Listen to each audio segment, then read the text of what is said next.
পুজোর মরশুমে অনলাইন শপিংকে পেছনে ফেলে টেক্কা দিচ্ছে হাওড়ার মঙ্গলাহাট। একটি প্রতিবেদন।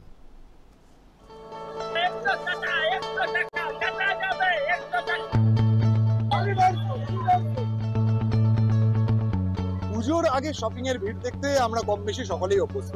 নিউ মার্কেট বা গড়িয়াহাটের ভিড় আমরা অনেকেই দেখি, কিন্তু আসুন আজকে একটু আপনাদের একটা অন্যরকম ভিড়ের ছবি দেখাই, হাটের ছবি। আমরা প্রায় অনেকেই কিন্তু অনলাইনে জামা কাপড় কিনি, বিভিন্ন শপিং মল থেকে জামা কাপড় কিনি। এখনো কিন্তু মানুষ হাটে এসে দরদাম করে ঝাড়াই বাছাই করে নিজেদের পছন্দ মতো জিনিস কিনছেন। তার মানে কি শপিং মল বা ই কমার্স সাইটের যুগেও হাট টেক্কা দিচ্ছে পুজোর বাজারে?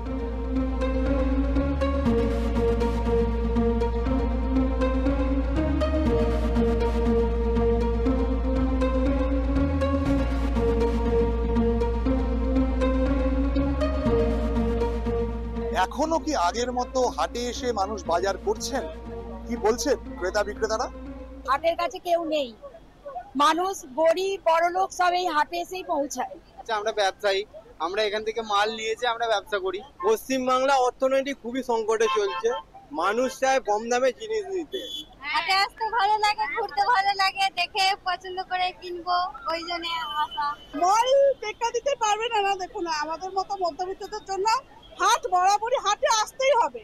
মল তো আছেই, মলটা বাদ দেওয়া যাবে না ঠিকই, কিন্তু হাট থাকতেই হবে, হাট চলে গেলে হবে না। এখানে মংলাটায় 150 টাকা জামা দিচ্ছি, কিন্তু মলে গেলে 150 টাকার আপনি জামা পাবেন না।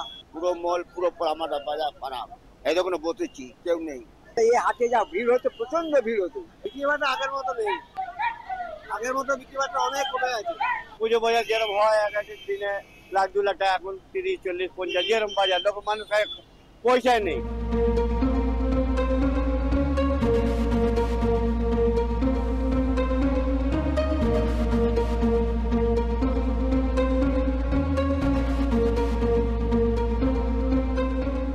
ক্রেতা বিক্রেতারা সকলেই দাবি করছেন এখনো কিন্তু সস্তায় ভালো টেকসই জিনিস কিনতে তারা হাটের দ্বারস্থ হন। এই অসম লড়াইয়ে online shopping app, shopping mall, সেই লড়াইয়ে কি টিকে থাকতে পারবে হাট? উত্তর দেবে সময়। বেদান্ত চট্টোপাধ্যায়ের সঙ্গে জয়মাল্য দেশমুখ, দূরদর্শন সংবাদ, কলকাতা।